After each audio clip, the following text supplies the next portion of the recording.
Bonjour coach. Bonjour. Un petit point traditionnel sur le groupe, s'il vous plaît. Donc on va faire un point sur la dernière séance en ce qui concerne Joubal, qui a repris la course hier.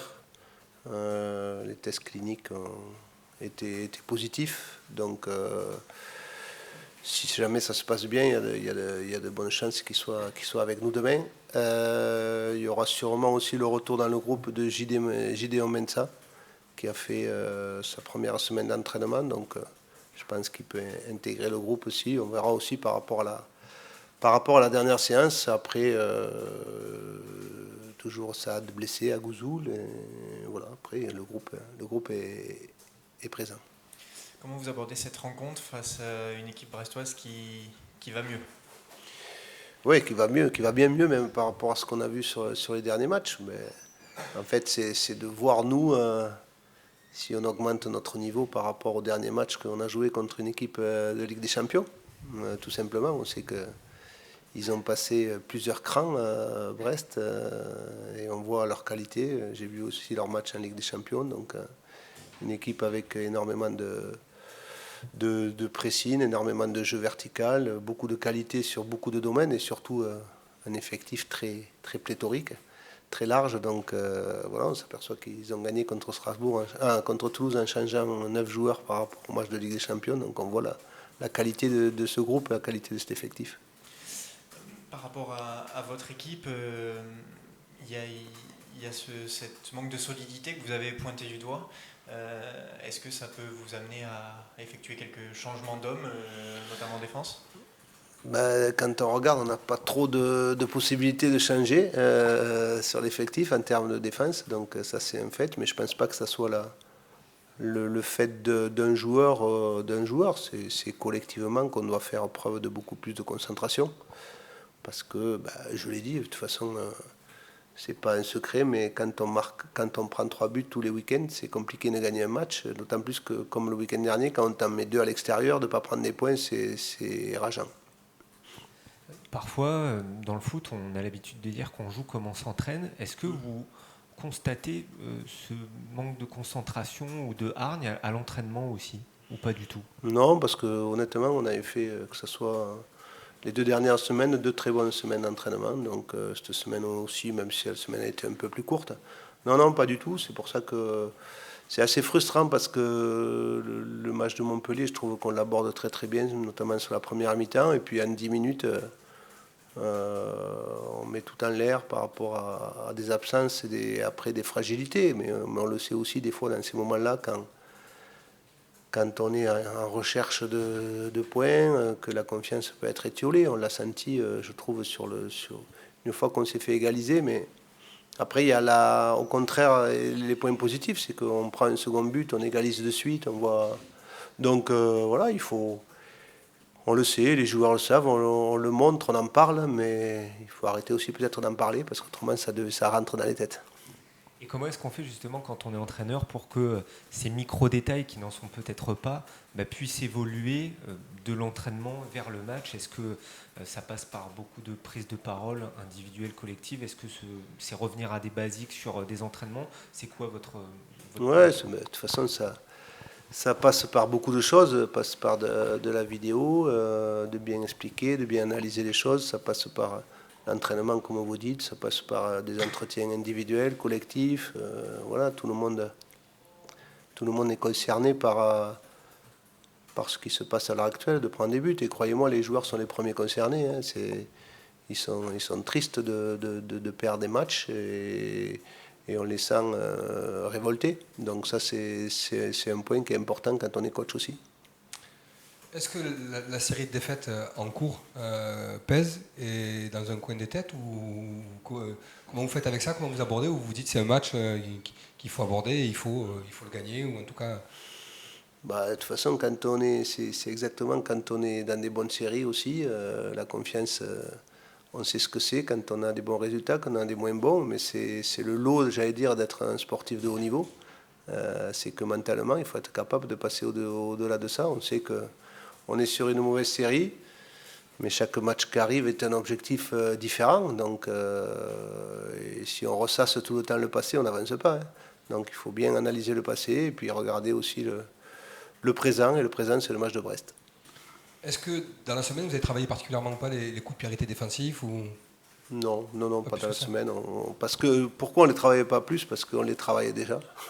C'est pas parce qu'on prend des buts qu'on ne les travaille pas. L'année dernière, on était meilleure défense sur les coups de pied arrêtés et deuxième attaque. Donc, en fait, ou le contraire, mais bon, c'est comme ça. Donc, on s'aperçoit que la Ligue 1, c'est un autre domaine athlétique, et qu'il faut travailler. On travaille beaucoup en vidéo, on travaille aussi sur le terrain. Mais je pense pas aussi que c'est à force, et des fois c'est à force de dire des choses et de marteler que ça arrive. Donc il faut aussi un peu passer à autre chose. Pour revenir juste sur le match, on parlait de la série négative. Est-ce qu'on a avant tout envie de la stopper ou vraiment l'objectif c'est d'aller chercher les 3 points à domicile avec un public qui va Déjà c'est la stopper. C'est prendre 3 points, ce serait la stopper déjà. Hein. Mais bon, non, on n'aborde jamais les matchs pour dire on va essayer de faire. Non, c'est toujours les matchs pour essayer de gagner. Après, comme je dis, il y a l'adversaire en face qui a d'énormes qualités. Et des fois, si on doit se contenter d'un point, mais on doit refaire tourner le compteur rapidement, comme on dit. La qualité de cet adversaire aussi, c'est les centres notamment, c'est l'équipe qui en réussit le plus en Ligue 1 et vous, à l'inverse, vous êtes cette équipe qui en réussit le moins. Est-ce que vous avez insisté là-dessus à l'entraînement et comment vous justement... Ça vous inquiète ce qu'on Non. fait à l'entraînement apparemment, non?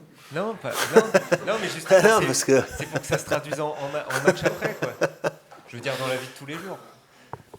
Bien sûr qu'on travaille, on travaille notre animation offensive, donc l'animation offensive, on la travaille avec les centres, on travaille avec tout la semaine, bien sûr. Après, Quel est votre regard sur cette statistique, je veux dire? je pense que le but de dimanche, il est inscrit sur sur un centre, non, nous, c'est pas ça?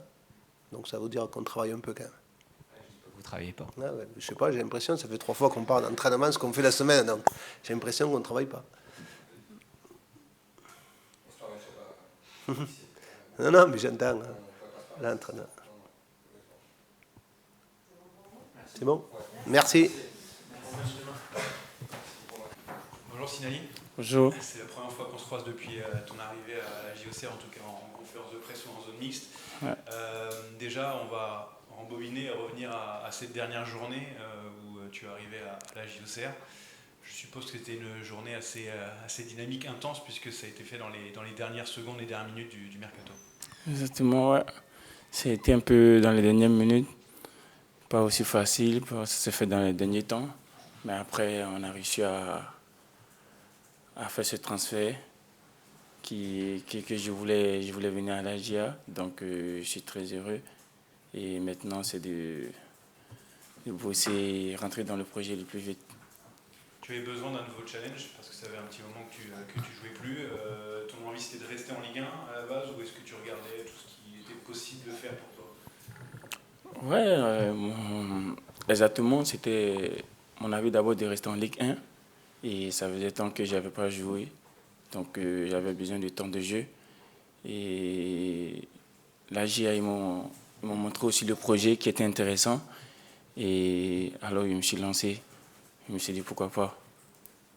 En quoi ça t'a plu justement ce projet, Sinali? Comment?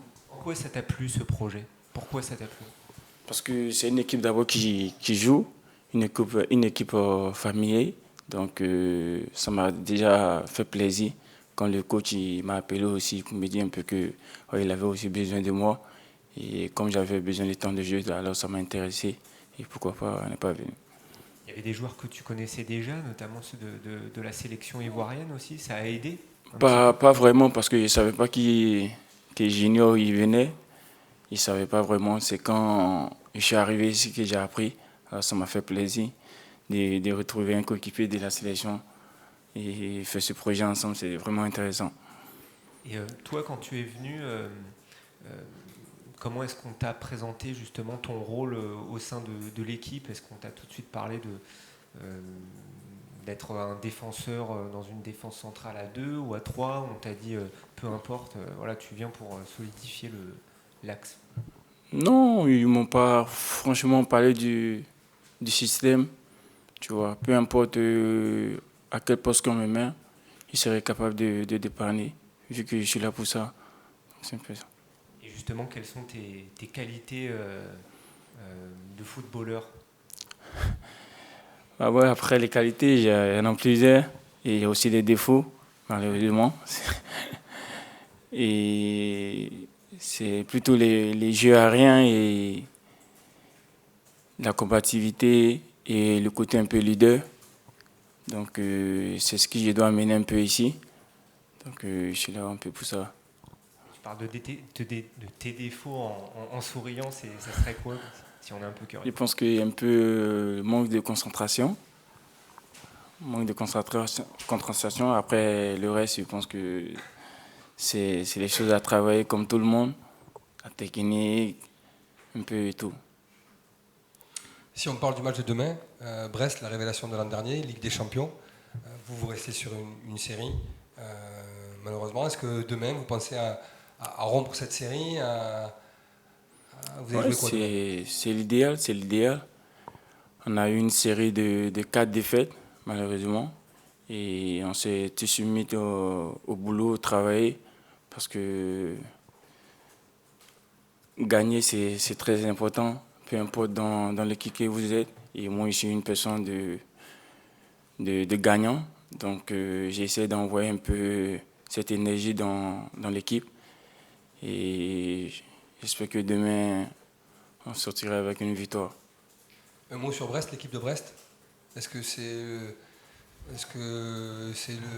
une équipe comme les autres finalement quand on est dans votre position ou pas plus que ça?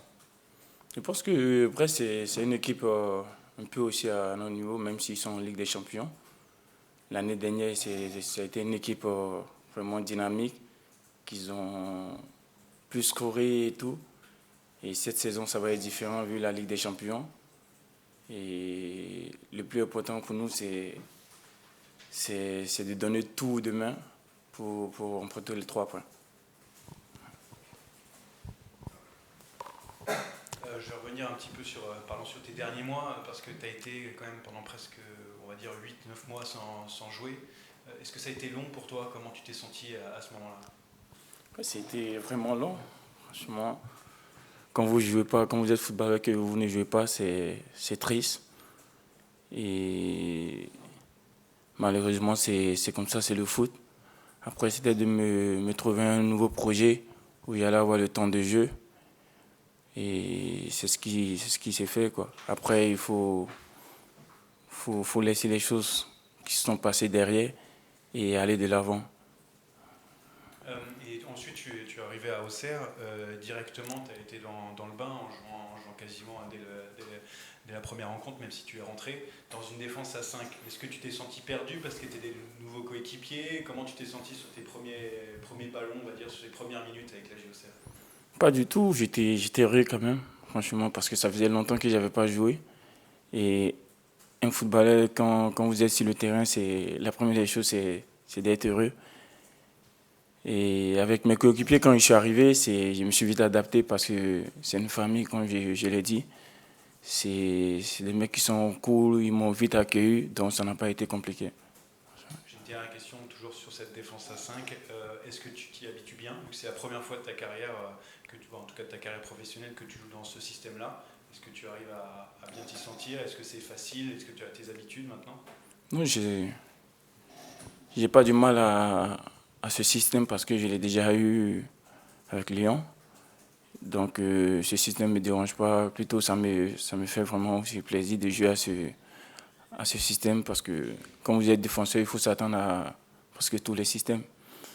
À 4 ou à 3 ou à 5, ça ne me dérange pas.